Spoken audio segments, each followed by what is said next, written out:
आज हम एक ऐसी कहानी में गोता लगाएंगे जिसने विज्ञान की दुनिया को हमेशा के लिए बदल दिया। एक ऐसा प्रयोग जिसने पदार्थ की सबसे छोटी इकाई यानी एटम को देखने का हमारा नजरिया ही पलट कर रख दिया। ये कहानी है रदरफोर्ड के मशहूर गोल्ड फॉयल एक्सपेरिमेंट की।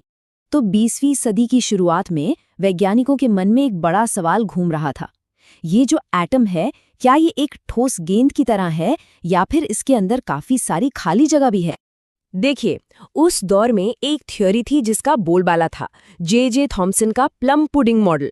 ये मॉडल कहता था कि एटम एक पॉजिटिव चार्ज का ठोस गोला है, लेकिन अर्नेस्ट रदरफोर्ड जैसे कुछ वैज्ञानिकों को ये बात कुछ जम नहीं रही थी। उन्हें लग रहा था कि असल कहानी कुछ और ही है। तो चलिए रदरफोर्ड के इस शक को समझने के लिए पहले उस दौर में चलते हैं और देखते हैं कि तब के वैज्ञानिक परमाणु को आखिर समझते क्या थे। इस प्लम पुडिंग मॉडल को समझने का सबसे अच्छा तरीका है एक तरबूज की कल्पना करना।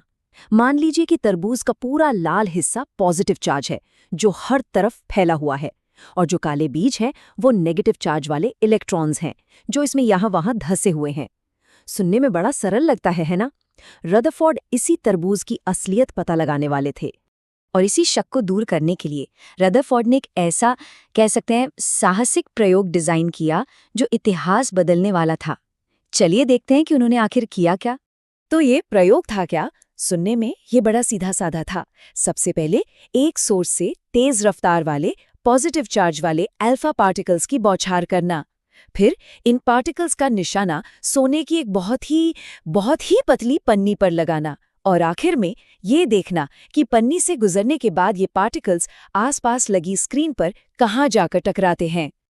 अब देखिए, अगर वो प्लम पुडिंग मॉडल सही होता, यानी एटम एक नरम तरबूज जैसा होता, तो उम्मीद क्या थी? बहुत सीधी सी, कि ये तेज रफ्तार अल्फा पार्टिकल्स उस पन्नी से ऐसे ही सीधे निकल जाएंगे जैसे कोई गोली धुंध के बादल को चीरती हुई निकल जाती है, बिना अपना रास्ता बदले। पर जैसा कि अक्सर महान खोजों में होता है, हुआ कुछ ऐसा जिसकी किसी ने कल्पना भी नहीं की थी। जो नतीजे आए, उन्होंने तो जैसे फिजिक्स की दुनिया में एक भूचाल ही ला दिया। तो सबसे पहले क्या दिखा? ज्यादातर, मतलब 99% से भी ज्यादा अल्फा पार्टिकल्स सोने की पन्नी से ऐसे सीधे निकल गए, मानो वहां कुछ था ही नहीं। ये तो उम्मीद के मुताबिक ही था। लेकिन कहानी में ट्विस्ट यहीं से शुरू होता है। उन्होंने देखा कि कुछ पार्टिकल्स बहुत थोड़े से अपने सीधे रास्ते से हल्के से भटक गए थे, जैसे उन्हें किसी चीज ने धक्का दिया हो। ये पहला संकेत था कि एटम के अंदर कुछ तो है। और फिर वो नतीजा आया जिसने सबको हिला कर रख दिया। लगभग 8000 में से कोई एक पार्टिकल पन्नी से टकराकर लगभग सीधा वापस लौट आया। सोचिए, ये इतना अविश्वसनीय था कि खुद रदरफोर्ड ने बाद में कहा, ये वैसा ही था जैसे आपने एक पतले से टिश्यू पेपर पर 15 इंच का तोप का गोला दागा हो और वो पलटकर वापस आप ही को लग जाए। अब इस नामुमकिन से लगने वाले नतीजे का मतलब क्या था?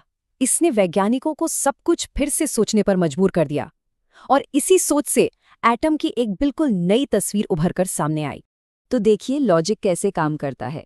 पहला ऑब्जर्वेशन, ज्यादातर पार्टिकल्स सीधे निकल गए। इसका मतलब क्या? मतलब साफ था, एटम का ज्यादातर हिस्सा एकदम खाली है। फिर दूसरा ऑब्जर्वेशन, कुछ पार्टिकल्स का रास्ता भटकना। ये बताता था कि अंदर कोई पॉजिटिव चार्ज वाली चीज है जो इन पॉजिटिव पार्टिकल्स को धकेल रही है। और तीसरा, सबसे जरूरी ऑब्जर्वेशन, कुछ पार्टिकल्स का वापस लौटना। ये इस बात का सबूत था कि वो पॉजिटिव चार्ज वाली चीज बहुत छोटी लेकिन बेहद ठोस और भारी है। और इसी छोटे, भारी और पॉजिटिव चार्ज वाले केंद्र को रदरफोर्ड ने एक नाम दिया, नाभिक, यानी न्यूक्लियस। ये विज्ञान के इतिहास में एक जबरदस्त पल था। प्लम पुडिंग मॉडल गलत साबित हो चुका था। इन दोनों के आकार में कितना बड़ा अंतर है, इसका अंदाजा लगाना भी मुश्किल है। चलिए एक कल्पना करते हैं। अगर एक एटम को हम एक बड़े फुटबॉल स्टेडियम जितना बड़ा मान लें, तो उसका न्यूक्लियस पता है कितना बड़ा होगा? बस मैदान के बीच में रखी एक छोटी सी कंचे जितना, बाकी सब खाली जगह। पर जैसा हम जानते हैं, विज्ञान में हर जवाब अपने साथ एक और भी पेचीदा सवाल लेकर आता है, और रदरफोर्ड के मॉडल ने भी एक नई अनसुलझी पहेली को जन्म दे दिया था। और वो पहेली ये थी कि अगर ऑपोजिट चार्ज एक दूसरे को खींचते हैं तो नेगेटिव चार्ज वाले इलेक्ट्रॉन घूमते घूमते पॉजिटिव न्यूक्लियस में समा क्यों नहीं जाते? क्यों एटम खत्म नहीं हो जाता? तो रदरफोर्ड का मॉडल, हाँ, वो क्रांतिकारी था लेकिन अधूरा भी था। इसने न्यूक्लियस तो खोज लिया पर ये नहीं बता पाया कि एटम स्टेबल क्यों है, खुद को खत्म क्यों नहीं कर लेता। और देखिए, विज्ञान ऐसे ही तो आगे बढ़ता है। तो चलिए आखिर में इस पूरे प्रयोग से मिली सबसे बड़ी बातों को दोहराते हैं। पहली बात, एटम ज्यादातर खाली है। दूसरी, इसके बीचों बीच एक छोटा, भारी, पॉजिटिव सेंटर है जिसे न्यूक्लियस कहते हैं। और तीसरी, इलेक्ट्रॉन्स इसी न्यूक्लियस के चक्कर काटते हैं। ये वो बुनियाद है जिस पर आज की पूरी एटॉमिक फिजिक्स टिकी है।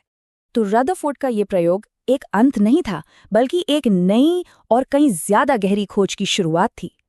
उन्होंने एटम के दिल का दरवाजा तो खोल दिया था, पर असली रहस्य तो अभी शुरू ही हुआ था।